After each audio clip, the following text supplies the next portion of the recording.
अस्सलाम वालेकुम स्टूडेंट्स, कैसे हैं बेटा आप? उम्मीद है मेरे पहले दोनों लेक्चर आपने अच्छी तरीके से अंडरस्टैंड कर लिए होंगे। आज हमारा द डाइंग सन का थर्ड लेक्चर है, मरता हुआ सूरज।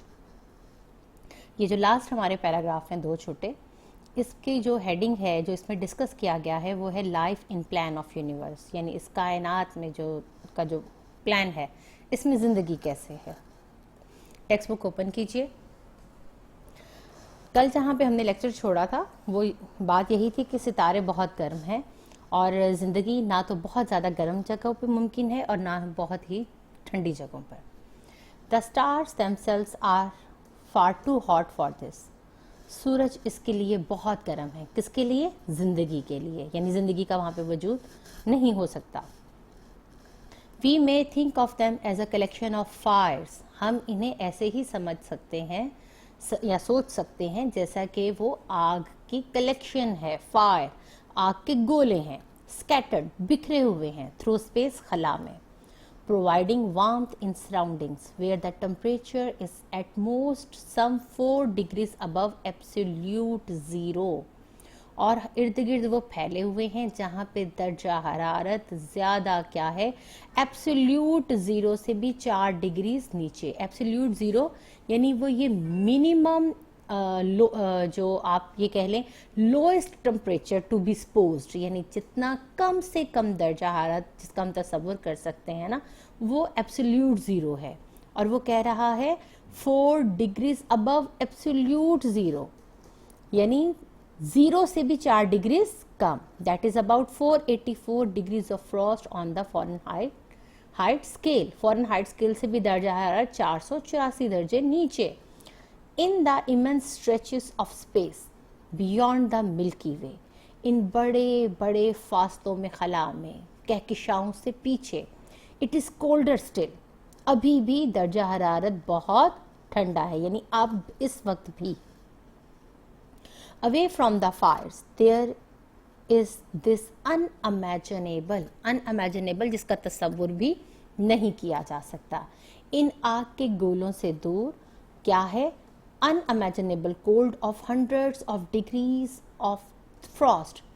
जो सर्दी है वो इतनी है कि हम उसका तस्वुर भी नहीं कर सकते।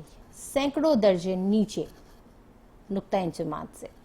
Close up to them there is a temperature of thousands of degrees. और इसके करीब जो है वो टेम्परेचर क्या है? Thousands of degrees. इतना ज़्यादा at which all solids melt, कि जितनी जो ठोस चीज़ें हैं वो मेल्ट हो जाएं, पिघल जाएं। ऑल लिक्विड्स बॉयल, और जितनी माया है वो बॉइलिंग पॉइंट पे, उबलने वाले पॉइंट पे आ जाएं। यानी सर्दी है तो इंतहा की सर्दी है, और अगर गर्मी है तो इंतहा की गर्मी है। अब सवाल पैदा होता है कि ना तो इंतहाई सर्दी में जिंदगी का वजूद हो सकता है और ना ही इंतहाई गर्मी में। अब जिंदगी कहाँ पे हो सकती है? Life can exist only in a narrow belt. जिंदगी का वजूद सिर्फ एक नैरो बेल्ट पे ही हो सकता है। Surrounding each of these fires at a certain distance where the temperature is neither too hot nor too cold। जार इन आग के गोलों के पास से इतने फासले पर जिंदगी का वजूद हो सकता है जहाँ पे दर्जा हरारत ना तो बहुत ठंडा हो और ना ही बहुत गर्म। अगर आप ये देखें, मैंने ये डायग्राम यहाँ पे लेके आई हूँ, ये है वो बेल्ट। अर्थ देख रहे हैं, मैंने एरो इस पे किया है। ये वो टेम्परेचर बेल्ट है जिसकी वो बात कर रहा है कि इन बेल्ट्स में सिर्फ जिंदगी का वजूद हो सकता है। ये बेल्ट, ये आपको नजर आ रहे हैं, ये सर्कल्स, ये। अब इसमें ये है कि जितना हम इस बेल्ट के अंदर चलते जाएंगे, यानी सूरज की तरफ, टेम्परेचर हॉट होता जाएगा। जितना हम सूरज से दूर चलते जाएंगे उतना ही टेम्परेचर जो है वो माइनस पे चलता जाएगा। अब माइनस पे होगा तो क्या होगा? तमाम चीजें जो हैं वो फ्रीज हो जाएंगी। अगर हम अंदर पे चले जाएं तो जितने सॉलिड्स हैं वो मेल्ट हो जाएंगे। इसलिए अगर आप अपने प्लैनेट अर्थ को देखें, इस सर्कल को देखें, तो यहाँ पे टेम्परेचर क्या है? मॉडरेट है। सूरज से इसको हीट मिल रही है और इस जगह से इसको जो है वो कोल्ड टेम्परेचर मिल रहा है, जिसकी वजह से यहाँ पे टेम्परेचर मॉडरेट है। ना बहुत गर्म है और ना ही बहुत सर्द। इसीलिए यहाँ पे जितने लिक्विड हैं वो लिक्विड फॉर्म में ही रहते हैं, ना वो फ्रीज होते हैं ना वो अवेपोरेट होते हैं। अवेपोरेट यानी आबी बुखारात की शक्ल भी इख्तियार नहीं करते। तो ज़िंदगी सिर्फ जो है वो ऐसे ही बेल्ट्स पर वजूद में आ सकती है। Outside these belts life would be frozen. In belts के अगर हम बाहर जाएं तो ज़िंदगी जम जाएगी। Inside it would be burnt up, और इसके अंदर जो है वो ज़िंदगी अगर अंदर की तरफ यानी सूरज की तरफ आए तो वो जल जाएगी। A rough calculation shows that all such temperature bands within which life is possible, एक जो है रफ सा आदादो शुमार हमें ये दिखाते हैं कि ये जो टेम्परेचर बेल्ट्स हैं सिर्फ इन्हीं में ज़िंदगी का वजूद मुमकिन हो सकता है। All added together make up less than 1,000 millionth part of the space। और ये कितनी जगह बनती है? ये 10 खरबों हिस्से के 1000वें हिस्से से भी कम। 1,000 millionth part, 10 खरबों हिस्से के 1000वें हिस्से से भी कम, यानी ये टेम्परेचर बेल्ट जो बेल्ट्स हैं ये इतनी छोटी हैं।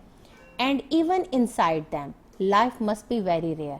और कहता है इन बेल्ट्स के अंदर भी जिंदगी जो है वो नायाब है, बहुत कम जगहों पर है। For it is extremely unusual for suns to throw off planets as our sun has done। ऐसा बहुत ही गैर मामूली तौर पे होता है कि सूरज जो हैं ऐसे अपने निज़ाम शमसी को बना दें या अपने टुकड़ों को ऐसे फेंक दें सैयारों की शक्ल में जैसा कि हमारे सूरज ने किया है। अब यहाँ पे लव सन्स है, बाज़ बच्चे समझते हैं कि ये सन्स जो है ये मिस प्रिंटिंग है क्योंकि सन तो एक है। बेटा सन एक नहीं है, इस कायनात में बहुत सारे सोलर सिस्टम हैं और हर सोलर सिस्टम का एक सन मौजूद है। ये जो सोलर सिस्टम हम जानते हैं जिसमें हमारी अर्थ है उसका एक सन है, इसके अलावा और भी सोलर सिस्टम है, तो डेफिनेटली वो फिर सन नहीं है, सन्स हैं। Probably only one star in 1 lakh has a planet going around at it the right distance for life to be possible on it। गालिबन जो है वो 1 लाख में से कोई एक ही सैयारा है जो इतने फासले पे है कि जिंदगी उसके ऊपर वजूद में आ सके।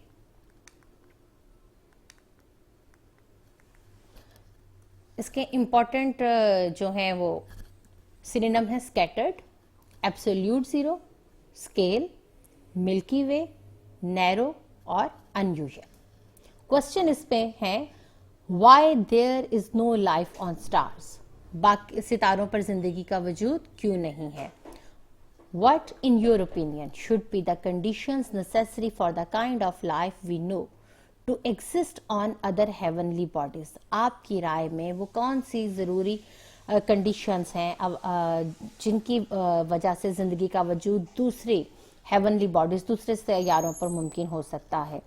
Do such conditions generally exist. क्या ऐसी कंडीशंस जो हैं उनका वजूद है। ये डायग्राम जो मैंने अभी आपको दिखाई थी इसको देख लीजिए और इससे मेरे ख्याल में आपको काफ़ी हेल्प मिल जाएगी इसको अंडरस्टैंड करने के लिए। ठीक है, ये देखें बाहर स्टार भी है, इसमें टेम्परेचर बेल्ट हमने इसको शो किया होगा, किसके करीब है तो वो हीट है, बाहर है तो वो फ्रोज़न है। अब बेटा आपकी जो की बुक है उसके एंड पे सिनोनिम है इम्पॉर्टेंट दिए गए हैं जो हम याद करते हैं। इसमें एक्सरसाइजेस हैं, 2 एक्सरसाइजेस हैं सनशाइन में, द डाइंग सन की दी हुई। ये मैंने इसीलिए इमेज यहाँ पे शेयर किया है कि आपको ढूंढने में मुश्किल ना हो। इसको देख लीजिए और इसके एंड पे इसकी की भी दी गई है। ठीक है, ये देखें जो राइट ऑप्शंस हैं उनकी की भी दी गई है और आपने साथ साथ इन्हीं सिनोनिम्स को याद करना है। आपने जैसे पार्ट 1 में याद किया था, इनके बगैर बेटा जी आपका जो है ऑब्जेक्टिव वो कंप्लीट नहीं होता। तो इसको अच्छे तरीके से देख लीजिएगा, इन सिनोनिम्स को इनको याद कर लीजिएगा। ओके बेटा, उम्मीद है आपको मेरा लेक्चर समझ आ गया होगा। अपना बहुत सारा ख्याल रखिएगा। स्टे सेफ बेटा, स्टे हेल्थ।